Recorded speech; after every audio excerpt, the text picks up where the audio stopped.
마리아는 무덤 밖에 서서 울고 있더니 울면서 구부려 무덤 안을 들여다보니 흰옷 입은 두 천사가 예수의 시체에 뉘었던 곳에 하나는 머리편에 하나는 발편에 앉았더라. 천사들이 이르되 여자여 어찌하여 우느냐 이르되 사람들이 내 주님을 옮겨다가 어디 두었는지 내가 알지 못함이니이다. 이 말을 하고 뒤로 돌이켜 예수께서 서 계신 것을 보았으나 예수이신 줄을 알지 못하더라. 예수께서 이르시되 여자여 어찌하여 울며 누구를 찾느냐 하시니 마리아는 그가 동산지기인 줄 알고 이르되 주여 당신이 옮겼거든 어디 두었는지 내게 이르소서. 그리하면 내가 가져가리이다. 예수께서 마리아야 하시거늘 마리아가 돌이켜 히브리 말로 라보니 하니 이는 선생님이라는 말이라. 예수께서 이르시되 나를 붙들지 말라. 내가 아직 아버지께로 올라가지 아니하였노라. 너는 내 형제들에게 가서 이르되 내가 내 아버지 곧 너희 아버지 내 하나님 곧 너희 하나님께로 올라간다 하라 하시니 막달라 마리아가 가서 제자들에게 내가 주를 보냈다 하고 또 주께서 자기에게 이렇게 말씀하셨다 이르니라. 아멘. 신앙생활하면서 믿음은 굉장히 중요합니다. 믿음에 따라서 우리가 위로를 받을 수 있고요. 그리고 믿음이 있을 때 하늘의 선물을 받을 수 있습니다. 믿음이 있어야 구원을 받을 수 있고 그리고 신앙도 성장하게 돼 있습니다. 이렇게 믿음이 중요하다 보니까 사람들이 믿음을 가지려고 노력을 하거든요. 그러나 그런 방법으로 믿음을 가질 수 있는 게 아닙니다. 그래서 오늘 우리는 이 시간에 우리가 어떻게 믿음을 가질 수 있느냐라고 하는 신앙의 굉장히 중요한 본질적인 문제를 다루도록 하겠습니다. 우선은 우리는 스스로 믿음을 가질 수 없다. 우리는 스스로 믿음을 갖기에 불가능하다 하는 것을 인정하는 것부터 출발하셔야 돼요. 우리 예수님께서 오늘 이제 부활 이야기가 나와 있는데요. 예수님은 이 땅에 계실 때부터 제자들에게 수도 없이 부활에 대해서 말씀하셨어요. 내가 죽었다가 사흘째 되는 날에 부활할 거다. 거듭 말씀하셨다고요. 특별히 마가복음 같은 데 보면 마가복음 8장부터 인자가 죽임을 당하고 사흘째 되는 날에 살아나리라. 이런 말씀을 8장, 9장, 10장에 계속 이어서 하셨어요. 그리고 복음서 다른 말씀에서도 반복적으로 말씀하셨습니다. 그래서 제자들만이 아니고 무리들까지도 이 사실을 들었거든요.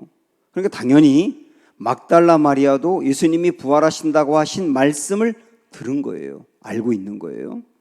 그래서 예수님이 돌아가셨을 때 그 로마의 병정들이 그 무덤을 지켰다고 있지 않습니까? 혹시나 무슨 일이 생길까 싶어서 또 제자들이 예수님 부활했다고 막 거짓말할까 싶어서 시체를 어디 숨길까 싶어서 병정들로 지키게 한 겁니다. 이게 예수님의 말씀이 있었기 때문이에요. 그런데 예수님이 말씀하신 대로 부활하셨거든요. 그런데 그 부활을 본 마리아가 어떤지를 한번 여러분 보세요. 자, 20장 1절부터 보시면 안식 후 첫날 일찍이 아직 어두울 때에 막달라 마리아가 무덤에 와서 돌이 무덤에서 옮겨진 것을 보았다 그랬어요. 빈 무덤을 본 겁니다. 그리고 무덤 안으로 들어간 것이 아니고요. 2절 보면 시몬 베드로와 예수께서 사랑하시던 그 다른 제자의 요한이죠. 요한에게 달려가서 말하되 사람들이 주님을 무덤에서 가져다가 어디 두었는지 우리가 알지 못하겠다. 그러니까 빈 무덤을 보고서 막달라 마리아는 예수님이 부활했다고는 추호도 생각을 못하고 예수님의 시신을 누군가가 옮겨놓았다고만 생각을 한 겁니다. 자, 그리고 오늘 본문인 11절로 가보세요. 마리아는 무덤 밖에 서서 울고 있더니 울면서 구부려 무덤 안을 들여다봤다. 이렇게 나옵니다. 왜 울었습니까? 시신이 없어졌으니까. 예수님의 시신이 없어졌으니까 그것 때문에 울면서 이렇게 빈 무덤 안을 들여다본 거예요. 그때 12절 보면 흰 옷 입은 두 천사가 예수의 시체 누웠던 곳에 하나는 머리편에 하나는 발편에 앉았더라. 천사들이 이르되 여자여 어찌하여 우느냐 이르되 사람들이 내 주님을 옮겨다가 어디 두었는지 내가 알지 못함이니이다. 천사들이 두 천사가 여인에게 막달라 마리아에게 왜 우냐고 물어봤다고 나오지 않습니까? 그런데 다른 복음서에 보면 왜 우느냐고만 물어본 게 아니라 예수님이 부활했다는 것을 알려줘요. 분명히. 그런데도 막달라 마리아는 천사들로부터 그 얘기를 듣고도 믿지 않은 거예요. 다만 예수님의 시신이 없어진 거에 대해서만 울고 있는 겁니다. 바로 그때 14절 보면 이 말을 하고 뒤로 돌이켜 예수께서 서 계신 것을 보았으나 예수이신 줄을 알지 못하더라. 뒤를 돌아봤더니 부활하신 예수님이 서 계신 거예요. 그 형상을 분명히 보았으면서도 예수님인 걸 몰랐다. 이 말은 계속 부활의 예수님을 절대 믿지 못한다는 얘기죠. 그 다음에 15절에 예수께서 이르시되 여자여 어찌하여 울며 누구를 찾느냐 하시니 마리아는 그가 예수님인 걸 모르고 어떻게 알았느냐면 동산지기인 줄 알고 이르되 주여 당신이 옮겼거든 어디 두었는지 내게 이르소서.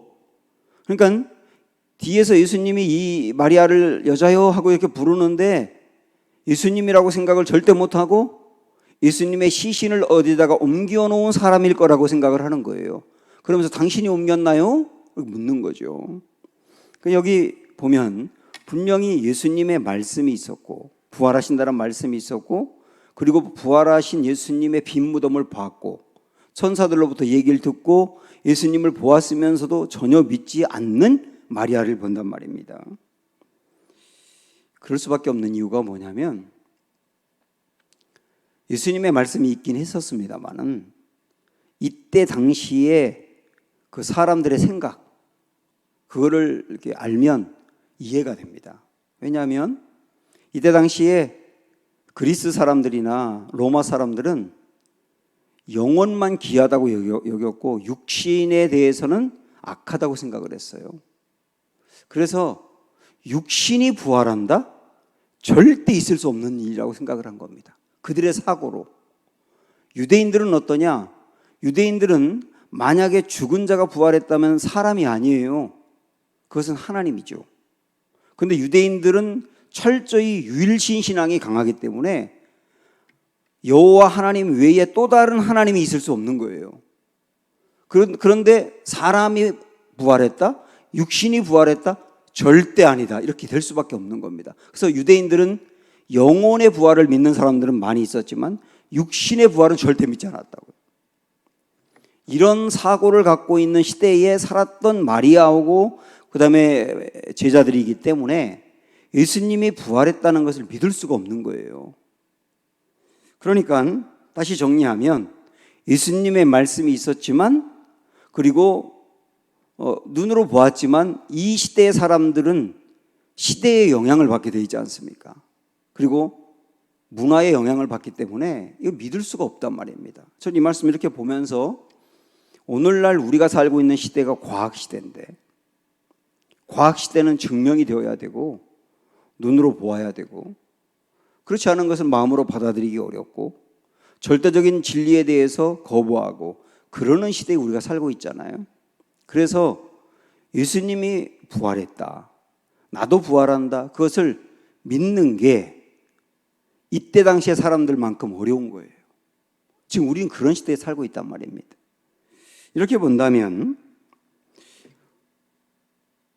예수님의 부활 그리고 성경에 나와 있는 굉장히 많은 이 진리들을 우리 믿는 것은 내가 스스로 믿는 것은 불가능하다는 걸 알 수 있어요. 불가능하다. 원래 사람들은 스스로 믿음을 만들어내지 못합니다. 믿음은 사람들이 스스로 생산해낼 수 있는 게 아니에요. 우리가 스스로 믿는 것은 불가능할 뿐만 아니라 우리가 믿기에는 무능력하다고요. 모든 사람들은 다 태어나면서부터 눈이 먼 상태로 태어난 겁니다. 그래서 스스로 믿지 못한다니까요. 그래서 진리를 스스로 발견하지도 못하게 돼 있어요. 그럼 이거를 받아들이는 게 굉장히 중요하거든요. 그래서 믿음은 가지려고 노력해서 갖는 게 아니란 말입니다. 로마서 1장부터 유대인들이 이방인들이 짓는 죄, 그리고 2장에서 유대인들이 짓는 죄를 열거하신 다음에 로마서 3장에 가면 유대인이든 헬라인이든 모두 다 죄인이다. 그래서 의인은 없나니 하나도 없다 이 말씀하시면서 그 다음에 11절에 한번 들어보세요. 의인은 없나니 하나도 없다 하고 그 다음에 깨닫는 자도 없고 하나님을 찾는 자도 없다. 이게 원래 사람의 상태란 말입니다. 스스로 깨닫고 스스로 하나님을 찾는 자가 아무도 없다는 거예요. 이게 원래 사람이라고요. 그래서 스스로 믿음을 갖는 건 불가능한 일이다. 그럼 이거 받아들이셨죠? 받아들이는 것부터 출발해야 돼요. 믿음은. 자, 그러면 그걸 우리가 알았습니다. 그런데 우리는, 저도 여러분도 부활을 믿지 않습니까? 성경의 진리를 믿지 않습니까? 막달라 마리아도 결국 믿었지 않습니까? 그러면 우리는 스스로 믿음을 갖는 건 불가능하다고 했는데, 그럼 이게 믿음이 어떻게 생기는 것이냐? 어떻게 생기는 걸까요? 믿음은 스스로 갖지 못하니까 외부로부터, 나 밖으로부터 누군가가 개입하고 도와주어야만 믿음을 가질 수 있어요. 스스로 믿음을 갖는 건 안 되고 누군가가 외부에서 나를 개입해가지고 도와주어야만 된다고요. 그래야 믿음이 생기는 거예요. 그래서 여러분이 믿는다면, 예수님을 믿고 부활을 믿고 성경을 믿는다면 이것은 하나님의 은혜인 거예요. 선물인 거예요. 주님의 외부에서 도우심이 있었기에 가능한 일이란 말입니다. 그러면 마리아가 이런 관점에서 믿음을 갖게 된 과정을 한번 생각을 해볼까요? 분명히 예수님이 마리아를 부르면서 여자여 왜 울고 있냐 이렇게 불렀는데도 예수님인 걸 보고도 믿지 못했다고 했지 않습니까? 그런데 그 다음 16절 보세요 한번. 예수께서 마리아야 하시거늘, 이번엔 뭐라고 불렀어요? 마리아야 이렇게 불렀어요. 마리아가 돌이켜 히브리 말로 라보니, 랍비죠. 랍비요. 원래 마리아는 예수님 이 땅에 계실 때 예수님을 랍비라고 불렀던 거예요. 근데 여기서도 라보니어라고 부른 이유가 뭡니까? 야, 이분이 우리 예수님 맞구나.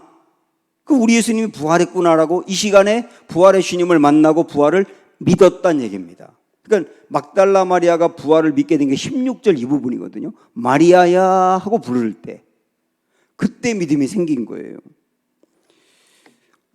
분명히 우리가 믿게 된다면 외부의 개입과 도움으로 가능하다고 했는데, 예수님이 마리아야라고 부른 것은 외부에서 마리아에게 개입하고 도와주신 거예요. 마리아야라고 부를 때 그 안에 믿음이 생기게 된 거라고요. 그 노력해서 얻은 믿음이 아니고 마리아라고 부를 때 그 안에 하나님의 믿음을 부어주었다는 뜻입니다. 이게 믿음이 생기게 된 굉장히 중요한 과정인데요.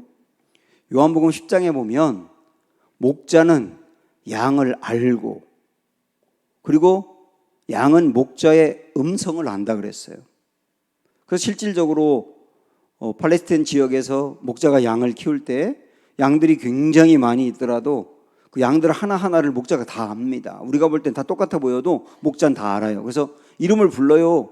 뭐 전박이, 흰둥이, 검둥이 이렇게 불러요. 그러면 걔네들이 자기 목자가 부르는 걸 알고 따라옵니다. 그래서 진짜 목자와 양의 관계는 서로 안다 그랬거든요. 이처럼 예수님이 마리아야라고 부를 때 마리아는 자기를 부르는 그 음성이 자기의 목자이신 주님이신 걸 안 거예요. 그러면서 부활하신 주님을 이때 만나는 믿음이 생기게 된 거죠. 여러분, 이건 굉장히 중요한 과정인데, 우리가 예배를 드릴 때도 그렇고 뭐 개인적으로 기도할 때나 말씀을 접할 때나 꼭 예배 시간이 아니라 할지라도 하나님의 존재가 살아계시다는 것을 내 마음으로 확 믿을 때가 있어요. 어떤 사건이라든지 과정이라든지 어떤 말씀이라든지 그런 걸 통하여 하나님 살아계시다, 하나님 나와 함께한다, 이런 게 내 마음으로 확 다가오는 순간을 여러분 경험해 보셨죠? 그게 마리아야 라고 부르는 것과 똑같은 순간인 거예요. 그러면서 내 마음이, 어떤 때는 내 마음이 하나님의 말씀으로 인하여 이렇게 뜨거워질 때가 있어요. 그러면서 뜨거워지면서 확신이 생기는 겁니다. 그게 마리아야 라고 부르는 과정이라고요. 이걸 다르게 말한다면 눈이 밝아진다, 이렇게 말할 수 있습니다. 눈이 밝아진다. 이 과정들은 아주 다양하게 많이 있기 때문에 주님이 우리의 인생에 개입하고 도와주는 순간이다. 이게 있어야만 믿음이 생기는 거다. 이렇게 볼 때 믿음은 선물이고 은혜인 것이죠. 그리고 또 하나 이걸 보면서 어떤 생각이 드느냐면, 처음에는 우리 예수님이 여자여 하고 불렀어요. 그때 예수님을 보면서도 부활하신 주님을 믿지 못했죠. 그런데 그 다음에 마리아야 하고 부를 때 믿게 되었습니다. 이 말은 다르게 이야기하면, 이 부활하신 예수님이 마리아를 찾아와서 이렇게 그를 부르는데 말이죠, 한 번에 믿은 게 아니라 과정이 있었다는 걸 얘기하는 거예요. 그 믿음이라고 하는 것은 과정이 있는 겁니다. 우리 마음에 구원이 확신이 되고 부활이 확신이 되는 것은 순간적으로 되는 겁니다. 그런데 그 순간적인 믿음이 일어날 때까지는 과정이 있는 거예요. 그리고 성경을 그런 관점으로 보세요. 도마가 예수님을 믿게 된 것도 과정이 있었고, 엠마오 마을로 가던 두 제자들이 부활하신 예수님이 함께 걷는데도 모르다가 나중에 그들에게 떡도 떼주고 말씀도 전하면서 나중에 그들의 눈이 밝아지지 않습니까? 그것도 과정이 있었던 것이죠. 그리고 성경에 보면 어떤 보지 못하던 사람이 있어요. 보지 못하던 사람을 예수님이 이렇게 보게 하는데, 그 사람은 처음에 예수님이 이렇게 눈을 띄워주시면서 뭐가 보이냐 하고 물어보니까, 뭐가 이렇게 희미한 게 앞에 왔다 갔다 하는데요, 이렇게 얘기해요. 근데 그 다음에 또다시 그에게 은혜를 베풀어 주니까 그 다음에 선명히 보이는데요, 그런단 말이에요. 그러니까 이 사람이 눈을 못 보던 사람이 눈을 보게 된 것도 과정이 있었다는 걸 알 수 있어요. 하나님의 기적도 말이죠. 그리고 베드로가 예수님을 마음으로 영접하고 주님의 제자가 되는 것도 긴 과정이 있었습니다. 우리는 누가복음 5장에서 예수님이 갈릴리 호수에 찾아와서 깊은 곳에 그물을 던져봐 하고 그물 던졌더니 굉장히 많은 고기 잡히는 그 과정을 생각하면서 베드로와 예수님이 처음 만남을 가졌다고 생각하는데 절대 그렇지 않습니다. 그 전에 몇 번의 만남이 이미 있었고, 베드로가 사실은 예수님을 부분적으로 따라다녔던 거거든요. 그러다가 온전히 따라다닌 것도 과정이 있었던 거예요. 그러니까 주께 헌신하는 것도 과정이 필요한 겁니다. 이렇게 본다면, 사랑하는 여러분, 지금 여러분도 신앙의 과정 중에 있는 이들이 굉장히 많습니다. 어떤 분들은 내 교회를 다녀도 이게 부활이라든지 구원이라든지 이런 확신이 생기지 않을까, 내 안에 왜 믿음이 없을까 하고 답답해하는 분들이 있는데, 여러분 이걸 아셔야 됩니다. 내가 마음으로 믿어지지 않는데도 예배를 드리시잖아요. 그 예배를 드리는 이유가 억지로 드리는 분들이 있을 수 있어도 그래도 억지로라도 예배 자리에 앉지 않습니까? 이거는 주님이 여러분들에게 믿음을 부어주기 위해서 도와주시는 하나의 과정인 거예요. 교회를 오래 다녔는데도 내 마음에 부활이라든지 구원에 믿음이 생기지 않는 분들이 믿지 못하겠다, 그런데 나는 관심은 있다, 이런 분들이 있거든요. 그 관심이 왜 생기는 겁니까? 주님이 나를 믿도록 도와주는 과정이기 때문에 관심이 생기는 거예요. 주님의 도우심이 없으면 원치도 않습니다. 영적인 것에 대한 관심을 갖고 성경이라든지 예수님에 대해서 아직 믿지 못해도 관심을 갖는 것은, 그 관심이 있다는 것은 돕기 때문에 있는 겁니다. 주님이 돕지 않고는 절대 관심이 있을 수 없어요. 그래서 어떤 분들은 이미 믿는 분들이 있고 어떤 분들은 아직 믿지 못하는 분들이 있지만 여러분 과정이라는 것을 분명히 아시고 과정의 자리에 있으셔야 되는 거예요. 주님이 마리아야 라고 부르는 그 순간이 온다는 것을 믿으시면서 그 과정 안에 이탈하시지 말고 있어야 된다고요. 그게 중요한 거예요. 반드시 주님이 여러분을 부르시는 그 순간이 오는 겁니다.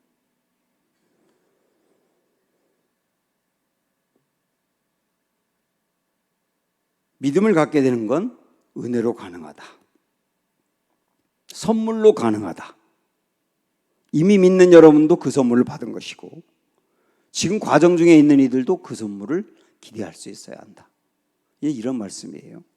자, 여기까지는 믿음을 갖기 위해서 하나님이 절대적으로 부어주시는 은혜로만 가능하다 이 말씀이었지 않습니까? 근데 또 우리가 믿음을 갖게 되는 과정에서 또 하나 필요한 게 있어요. 그게 뭐냐면 우리의 생각과 이성의 작용입니다. 우리는 생각이라든지 이성이라든지 합리성이라든지 이런 것은 신앙에 방해가 된다고 생각하는데 그렇지 않습니다. 이성과 합리성 같은 게 우리의 신앙에 도움이 되는 경우도 굉장히 많아요. 부활을 믿게 되는 과정도 그런 도움이 있습니다. 한번 볼까요? 막달라 마리아가 예수님을 처음으로 이제 목격하고 부활했다고 증거한 사람이지 않습니까? 다시 말하면 예수님이 부활했다고 증거한 최초의 사람은 여자였다는 뜻이에요. 그런데 여러분도 들어보셨겠지만은 이때 당시에는 여자들의 증언은 받아들여지지 않았어요. 여자들이 법정에서 내가 봤는데요 하고 여러분이 증언하더라도 법적으로 채택될 수 없는, 효력이 없는 얘기였다니까요. 기분 나쁘시죠? 이때 당시 그랬단 말이에요. 여자들의 증언은 효력이 없다고요. 자, 그러면 만약에 예수님의 부활이 없었다. 그런데 예수님의 부활을 거짓말로 꾸몄다. 부활했다고 꾸몄다. 그럴 거였다면, 거짓말로 꾸밀 거였다면 최초의 목격자가 여자였다고 말할 이유가 없는 거예요. 전혀. 베드로가 봤다. 아니 이렇게 말하든지 뭐 다른 믿는 누군가가 봤다고 말해야 그나마 효력이 있는데 효력도 얻지 못하는 여자가 봤다? 이렇게 말할 이유가 뭐가 있냐 말입니다. 그런데 막달라 마리아를 비롯해서 여자들이 최초의 목격자다라고 말한 이유가 뭘까요? 답은 딱 하나밖에 없어. 그 여자들이 제일 먼저 봤기 때문에 그런 거예요. 그래서 여러분들이 이런 것들을 합리적인 추론을 해보셔야 되는 거예요. 합리적인 추론으로 100% 믿는 건 아니지만 중요한 건 뭔지 아십니까? 합리적인 추론을 통해서 닫혔던 마음이 열리기 시작하긴 해요. 말도 안 돼 그랬다가 합리적인 추론으로 뭔가 그럴 수도 있다라고 할 때 마음이 열리기 시작한다니까요. 그런 과정이 필요하단 말입니다. 그런 맥락에서 하나만 더 말씀을 드리면, 자, 우리 20장 앞으로 가서 3절부터 보겠는데, 막달라 마리아가 예수님의 빈무덤을 보고 베드로와 요한에게 얘기했지 않습니까? 3절 보면 베드로와 그 다른 제자가 나가서 무덤으로 갈새 둘이 같이 다름질하더니 그 다른 제자가 베드로보다 빨리 달려가서 먼저 무덤에 이르러 구부려 세마포 놓인 것을 보았으나 들어가지는 아니하더니 그 다음 시몬 베드로는 따라와서 무덤에 들어가 보니 세마포가 놓였고 그 머리에 쌌던 수건은 세마포와 함께 놓이지 않고 딴 곳에 쌌던 대로 놓여 있더라. 이랬지 않습니까? 6절에 보니라고 하는 말을 여러분 주목해 보세요. 베드로가 무덤에 들어가 보니 뭘 봤느냐면, 무덤에 들어가서 뭘 봤느냐면 세마포가 놓여 있는 걸 봤어요. 세마포가 놓여 있는 거. 그런데 다른 복음서에 보면 세마포가 개여 있다고 이렇게 되어 있어요. 개여 있다. 가지런히 개여 있다고 되어 있습니다. 자, 여기서 우리가 합리적인 추론을 해보는 거예요. 여기서 보았다라고 하는 이 단어가 우리 그냥 말에는 보았다고만 간단하게 소개가 되어 있지만 헬라어의 이 보았다는 이 단어는 어떤 의미가 있느냐면 눈으로 보고 깊이 생각하고 마음으로 소화한다는 의미가 있어요. 눈으로 보고 깊이 생각하고 마음으로 소화한다. 소화한다는 말은 생각해보고 납득이 되었다는 뜻이지 않습니까? 그러니까 베드로가 빈무덤에 들어가서 예수님이 시신이 거기 없는 것도 보았고 세마포가 이렇게 가지런히 개어 있는 것을 보았단 말입니다. 그걸 보고 어떻게 했다고요? 깊이 생각하고 아하 하고 마음으로 받아들였다는 얘기입니다. 여기서 생각을 해보는 거예요. 만약에 예수님이 그 무덤 안에 갇히셨다가 어떤 사람들이 그랬거든요. 예수님이 기절했다고. 죽은 게 아니라 기절했는데 그 돌무덤에 갇혀 있다가 기절했다 깨어나가지고 도망간 거라고. 근데 사람들이 부활한 거라고. 이렇게 말하는 사람들이 굉장히 많이 있었어요. 만약에 그렇다면 예수님이 세마포는 그 시신을 이렇게 덮는 옷이지 않습니까? 일종의 청 같은 거. 그러면 아니 그 세마포 상태로 도망가시지 그걸 왜 벗어가지고 개놓고 시간도 없는데 도망가셨겠느냐라고 추론을 해봤다는 뜻이에요. 그 다음에 제자들이 예수님의 제자들 말고 또 다른 많은 제자들이 있는데 그 중에 어떤 사람이 예수님의 시신을 옮겨놨다라고 생각을 해보는 거예요. 그러면 역시 세마포를 두른 상태로 예수님의 시신을 옮기지 아니 예수님의 시신을 옮길 때 뭐하러 세마포를 벗겨가지고 거기 개놓느냐 말입니다. 이거를 보고 깊이 생각하고 마음으로 받아들였다예요.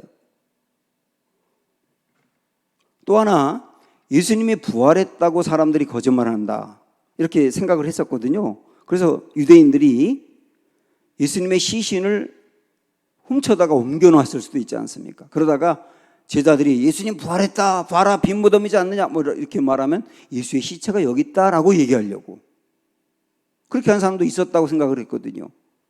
그러면 그 사람들도 아니 세마포를 왜 개놓고 가느냐 말이에요. 이렇게 그 세마포가 개어 있는 것을 보고 깊이 생각하고 아 세마포가 여기 개어 있는 것은 예수님의 부활한 증거이구나라고 마음으로 받아들였다는 뜻이에요. 이것을 뭐라고 말하냐면 합리적인 추론이라고 말을 하는 겁니다. 이런 맥락에서 여러분께서도 그러니까 틴켈러 목사님이 이제 그런 얘기를 많이 했는데 성경에 대해서 자꾸 의심이 생길 수 있고 부활에 대해서도 의심이 생길 수 있다. 뭐 생기는 건 당연히 생길 수 있다. 그런데 의심이 생길 때 이런 말을 했어요. 의심을 의심하라. 내가 성경에 대해서 의심이 생기고 그다음 부활에 대해서 의심이 생기는 그 의심을 그냥 받아들이고 에이 그건 아니야 거짓말이야 틀렸어 이렇게 말하지 말고 의심을 의심해봐라. 그 말은 뭐겠습니까? 합리적인 추론으로 다시 생각해봐라 해요. 제자들이 왜 도망갔다가 문고리 걸어지 않고 두려워하다가 다 밖으로 나와가지고 예수님 부활했다고 외쳤겠느냐? 왜 그렇겠느냐? 그 뭔가 있었기 때문에 가능하지 않느냐? 뭐가 있었을까? 아이 부활하신 주님 만나지 않고서야 그런 일이 가능하냐? 라고 생각을 해봐라. 의심을 의심해봐라. 회의를 회의해보고. 여러분 이게 신앙생활하면서 굉장히 중요한 자세인 것 같아요. 아직 믿음이 확고히 생기지 않는 분들이 그냥 난 믿지 못하겠어라고 덮어놓지 말고 그걸 의심해봐라. 이런 과정들을 통해서 합리적인 추론을 통해서 마음이 열릴 수 있다는 거예요. 마음이 열릴 수 있다. 그런데 꽉 닫힌 마음은 하나님의 은혜를 부어주려고 해도 막아낼 수가 있기 때문에 그래서 이런 과정들이 믿음을 갖게 되는데 굉장히 중요하다라는 거 이 두 가지를 같이 생각해야 되는 겁니다. 자, 이렇게 해서 막달라 마리아는 예수님의 부활을 확신하게 됐어요. 그런데 그 다음에 부활을 확신하고 난 다음 그 다음에 있었던 일 17절을 봅니다. 17절 예수께서 이르시되 나를 붙들지 말라 이랬습니다. 나를 붙들지 말라. 아마도 막달라 마리아가 부활하신 예수님을 확신하고 난 다음에 그 예수님을 얼마나 만지고 싶었겠어요. 돌아가신 줄만 알았던 예수님이 살아난 것을 보고 그 예수님을 완악 껴안기라도 하고 싶었겠죠. 그래서 예수님을 만지려고 했던 것 같아요. 붙들려고. 그때 예수님이 만지지 마, 붙들지 마. 매몰차게 거절하신 겁니다. 아니 도마에게는 만져봐 그래 놓고 막달라 마리아에게 만지지 마 이렇게 말씀하신 게 이상하잖아요. 도마는 육신이 부활하신 예수님을 믿지 못했어요. 그러니까 예수님이 육신이 부활했다는 것을 확인시켜주기 위해서 만져보라고 한 거예요. 그런데 지금 막달라 마리아는 육신이 부활하신 예수님을 이미 만났고 믿습니다. 그런데 예수님을 딱 만졌을 때, 그 예수님을 만졌을 때 이 예수님의 육신의 부활만을 믿을까봐, 이것도 문제인 겁니다. 예수님의 육신의 부활만을 믿을까봐 주님이 육신의 부활만이 아니라 그 몸이 신령하게 변하여 하나님 나라로 가는 것임을 알려주고 싶은 거예요. 그래서 그 다음 뭐라고 하는지 보실까요? 17절에 예수께서 이르시되 나를 붙들지 말라 한 다음에 내가 아직 아버지께로 올라가지 아니하였노라. 내가 아직까지 아버지께로 올라가지 아니했기 때문에 너 육신의 부활만 믿으면 안 돼. 그런 측면에서 나를 붙들지 마 라고 말씀한 거예요. 그 다음에 그 말씀하시고 이어서 너는 내 형제에게 가서 이르되 내가 아버지 곧 너희 아버지 내 하나님 곧 너희 하나님께로 올라간다 하라. 이 말은 뭡니까? 이 마리아에게 예수님 말씀하시는 거예요. 너 빨리 가서 제자들에게 예수님 부활했다고 알려주고 예수님 나중에 얼마 안 남아서 승천하신다고도 알려줘라 그 얘기거든요. 그래서 그 다음 18절 보면 막달라 마리아가 가서 제자들에게 내가 주를 보았다 하고 또 주께서 자기에게 이렇게 말씀하셨다 이러니라. 그 들은 대로 그대로 얘기하지 않습니까? 여러분 여기서요 예수님이 부활하신 이 사건과 꼭 따라다니는 얘기가 있어요. 예수님 부활하신 것을 목격한 사람에게 꼭 따라다니는 이야기. 그게 뭔지 아세요? 예수님 부활하신 사람은 그 다음에 이어서 증거합니다. 꼭 따라다녀요. 엠마오 마을로 막 가던 두 제자도 예수님의 부활을 목격한 다음에 제자들이 있는 예루살렘으로 달려와가지고 예수님 부활했다고 알려주지 않습니까? 막달라 마리아도 지금 가서 알려주잖아요. 제자들도 도마가 없을 때 예수님 만나고 난 다음에 도마가 오니까 그를 붙들고 막 예수님 부활했다고 알려주잖아요. 나중에 이 제자들은 사도행전에 보면 예수님 부활한 걸 알리지 않습니까? 알리다가 다 순교했잖아요. 그러니까 예수님의 부활을 목격한 사람은 거의 동시적으로 꼭 증거하는 일이 같이 따라가게 돼 있어요. 그럼 여러분 이것을 보면서 내가 예수님의 부활을 목격하면 그 다음에 예수님을 전해야 될 사명이 있어야 된다 이렇게 말할 수도 있습니다. 그런데 이걸 조금 다른 차원으로 보면 예수님의 부활을 목격한 사람은 예수님의 부활을 진짜 믿은 사람은 절대로 가만히 있을 수 없을 정도로 기쁘다는 거예요. 그게 예수님의 부활이라는 뜻이에요. 이 사람들에게 이 제자들에게 당신들 예수 부활했다 그런 얘기 하지 마 그러면서 옥에 가두어도 또 밖으로 나오면 또 전하는 거예요. 왜냐하면 예수님의 부활을 목격한 사람 안에 있는 이 뜨거움과 이 기쁨과 전하고 싶은 이 열정을 막을 수가 없는 겁니다. 그러니까 예수님의 부활을 진짜 믿는 사람은 가만히 있을 수 없을 만큼 뜨겁고 예수님의 부활이라는 것이 이렇게 놀라운 거다 그 얘기죠. 그래서 바울도 목숨을 걸고 전한 거고 지금도 선교사님들이 저 오지에 가서 그 고통을 당하면서도 영혼들에게 복음을 전하는 거예요.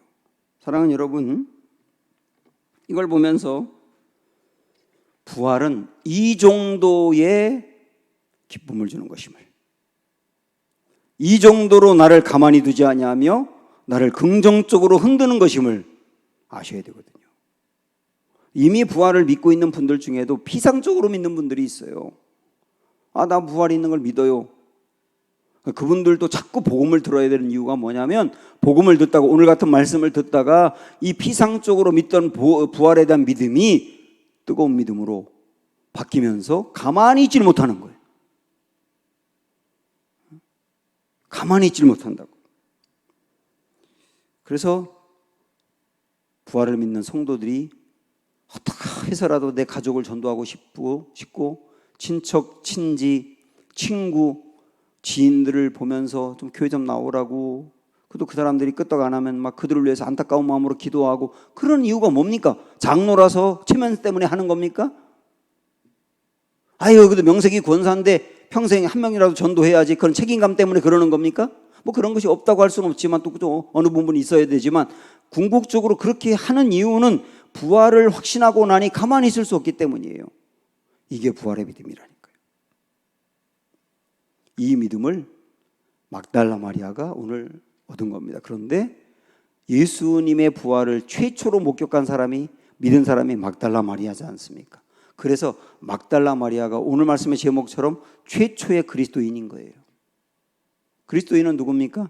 예수님의 십자가와 부활을 믿고 만나는 사람이 그리스도인인데, 최초의 그리스도인은 제자가 아니라 막달라 마리아였어요. 이 부활의 아름다운 소식을 남자가 아닌 여자에게, 제자가 아닌 이 여인에게, 그 다음에 과거가 아주 흠이 없는 사람이 아니라 7 귀신에 걸렸다가 나았던 과거가 덮고 싶은 아픔이 있는 이 여인에게, 그 다음에 그때 당시에 주연급 사람들에게 아니라 보조적인 인생 같은 이런 여인에게 이 소식이 알려진 겁니다. 이것은 여러분 무엇을 말할까요? 우리 주님이 이렇게 말씀하시는 거예요. 내가 누구든, 과거가 어떤 사람이든 나에게 중요하지 않다. 나의 구원은 혈통이나 성별이나 도덕적 성취나 타고난 재능이나 노력의 정도나 능력의 정도에 따라 달린 게 아니다. 나는 내 공로로 구원과 믿음을 주는 게 아니다. 나의 공로로 너를 구원하고 믿음을, 부활을 믿게 하고 여기까지 인도하고 영혼까지 함께하는 거다. 이것을 보여주는 게 막달라 마리아가 최초의 그리스도인이 됐다는 의미죠. 이 은혜를 우리도 입었으니 여러분 감사하시기 바라고, 과정 중에 있는 이들은 자리 속에 있어서 여러분에게도 마리아야 라고 부르는 그 은혜가 임하기를 원하고, 그래서 부활에 우리에게 뜨거운 사건이 되는 역사가 있기를 주님의 이름으로 축원합니다. 생명 주께 있네 함께 찬양합니다.